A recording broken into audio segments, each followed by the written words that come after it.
Olá, irmãos da Igreja Batista Oceânica de Itaipuaçu. É um prazer, mais uma vez, estar me dirigindo a vocês para levar um pedacinho da Palavra de Deus. O nosso desejo é que a Palavra de Deus alcance o seu coração, fale ao seu coração, como também falou ao meu. Que a graça, a misericórdia e a bondade do Senhor estejam agora com vocês. Em nome de Jesus. Eu queria começar minha palavra hoje, meus irmãos, lendo um texto que se encontra lá em Ezequiel, capítulo 22, no verso 30. No verso 30, eu vou ler para os irmãos, que diz assim, E busquei dentre eles um homem que estivesse tapando o muro e estivesse na brecha perante mim por esta terra, para que eu não a destruísse. Porém, a ninguém achei. Ezequiel 22:30. Judá vivia uma situação complicada, uma situação de apostasia, de pecado, de maldade, derramamento de sangue, idolatria, e Deus estava pensando em aplicar juízo ao seu povo. Iria mandar Judá para o cativeiro. Mas antes que Deus mande juízo, ele tenta, de todas as formas, atrair para si o seu povo. E diz o texto que ele colocou alguém, ele queria encontrar alguém para colocar na brecha entre o Senhor e Judá, mas não achou ninguém. Meus irmãos, Deus trabalha com homens. Deus poderia fazer tudo sozinho, ele é soberano, é poderoso, mas ele trabalha com homens. E ele está à procura de homens, de parcerias, de sócios, para que possam trabalhar com ele, com o Senhor, para transformar esse mundo, para resgatar vidas das trevas para a sua maravilhosa luz.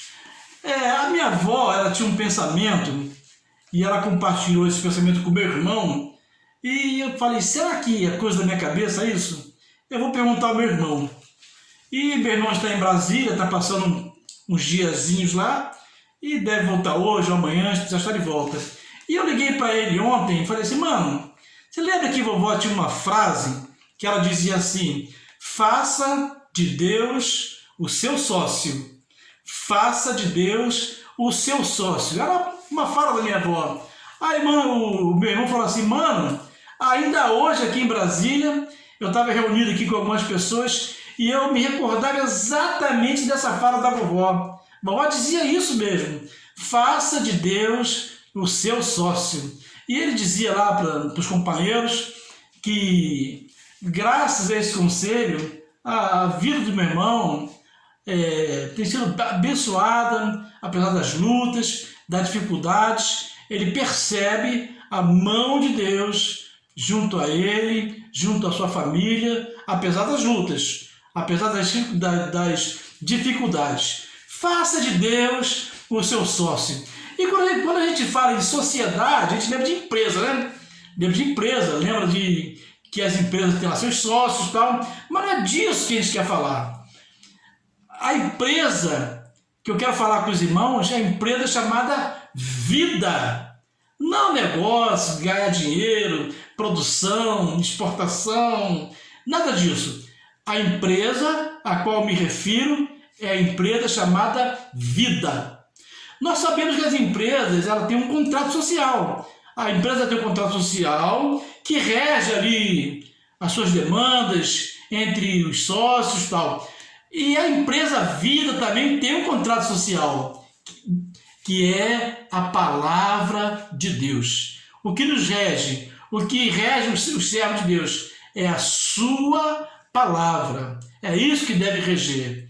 Então, meus irmãos, Deus, ao longo da história, está procurando pessoas para se associarem com Ele nessa missão nobre de levar luz nas trevas. E a gente vai olhando assim na história e na vida, a gente vê assim muita gente que Deus chamou. Deus é o nosso sócio majoritário. Nós temos uma pequena fração, mas Deus é o grande sócio. E nessa sua nessa sua procura de pessoas, Deus achou, por exemplo, Abraão. Deus disse para Abraão, olha, sai da sua terra, da sua parentela, e vai para um lugar que eu te mostrarei. E Abraão saiu para a terra que seria Canaã, né? Ele nunca conseguiu chegar a Canaã. Era uma promessa que Deus tinha feito a Abraão. Olha, ali eu vou estabelecer uma nação. E Abraão foi o primeiro a ser chamado para esse propósito. E a sociedade de Abraão com o Senhor deu tão certo, mas tão certo, houve um relacionamento tão bom entre eles, que Abraão acabou sendo chamado amigo de Deus. Ele foi mais que um sócio, ele foi amigo de Deus. Olha que bênção! Já pensou?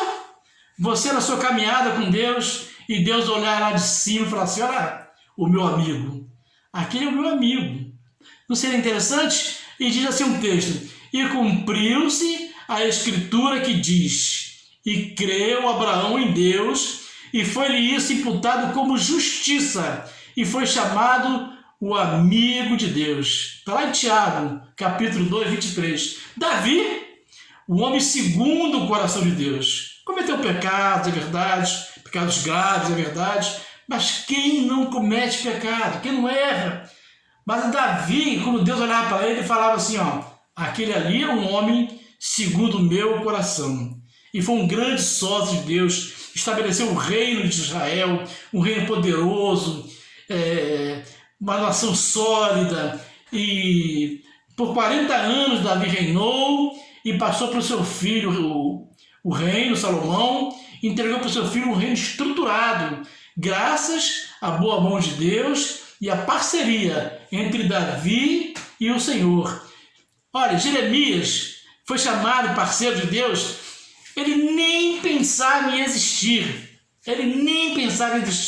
Deus já tinha visto Jeremias na eternidade e falou, aquele lá vai ser o meu sócio. Olha que legal. Diz assim a palavra de Deus, antes que te formasse no ventre, te conheci, e antes que saísse da madre, te santifiquei, as nações te dei por profeta. Olha que bênção, que maravilha, Jeremias sendo chamado assim com muita antecedência, e Deus vai escolhendo. E tem Isaías vivia um momento triste também, morreu o rei Uzias, que parece que era próximo a Isaías, e o texto fala assim, no ano em que morreu o rei Uzias, eu vi o Senhor assentado sobre um alto e sublime trono. Então Isaías teve aquela contemplação de Deus, e ele ficou tão temeroso, porque quem vê a Deus e sobrevive, ele há de mim que vou perecendo, mas ele não pereceu. E a certa altura ele ouviu a voz do Senhor, a quem enviarei? E quem há de ir por nós? E Isaías de imediato falou, eis-me aqui, envia-me a mim. E nasceu ali uma grande parceria, Deus de Isaías, um grande profeta do Antigo Testamento. Foi muito bacana. Aí quando chega um profeta legal também, que nos ensina muito, Josué. Josué foi sucessor de Moisés. Moisés tirou o povo do Egito, trouxe para o deserto, mas a missão não parou ali. Tinha que pegar todo esse povo, atravessar o Jordão e chegar na terra prometida. E essa missão coube a Josué. Deus falou assim, Josué, olha só, eu estou contigo. Ser forte e vamos lá, estou contigo. Mais um parceiro. Aí, Deus fala assim para Moisés, fala para Josué, Moisés, meu servo, é morto, levanta-te, pois agora, passa este Jordão, tu e todo este povo, a terra que eu dou aos filhos de Israel. Josué 1, 2. Lembra lá de Abraão? E Abraão foi um vislumbre. Agora vai se concretizando aqui em Josué. Josué tem essa missão. Mas aqui tem um detalhe que é mais que um detalhe. É muito importante. Porque Deus acrescenta aqui para Josué uma palavra que deve estar gravada em nosso coração. Olha, Josué, eu estou te dando essa missão, mas presta atenção numa coisa. não se aparte da tua boca o livro desta lei. Antes, medita nele dia e noite, para que tenhas cuidado de fazer conforme tudo quanto nele está escrito. Meus irmãos, lembra que eu falei do contrato social? A palavra de Deus é o contrato social. Deus quer homens fiéis a Ele, que cumpram o seu mandato, o seu mandado. É isso que Deus quer. As pessoas não podem andar por si só, decidindo por si só. Deus chama, estabelece as regras e o chamado obedece. Assim funciona a sociedade. Deus é o sócio majoritário. Aí ele complementa assim, ó, porque então farás prosperar o teu caminho e serás bem-sucedido. Para ser bem-sucedido, é preciso que ele medita na palavra de Deus, dia e noite, que ele guarde, que ele faça conforme tudo que está escrito. Quer ter sucesso, meus irmãos? Guarde o ensinamento da palavra de Deus. Eu estou já encerrando, eu não podia dar aqui também um exemplo de alerta, porque tudo que está escrito na palavra de Deus é para nos alertar, verdade? Quando Deus chama mais um personagem, Saul, para ser rei de Israel, acontece algo ali interessante, que também nos serve de alerta. Saul, ele era da tribo de Benjamim, ele era filho de Quis, era um cara humilde, era bonitão, tinha uma boa estatura, tinha uma beleza, mas era de família humilde, uma tribo pequena. E quando a gente vê lá Jacó abençoando seus filhos, Jacó diz que o cetro não se apartará da mão de Judá.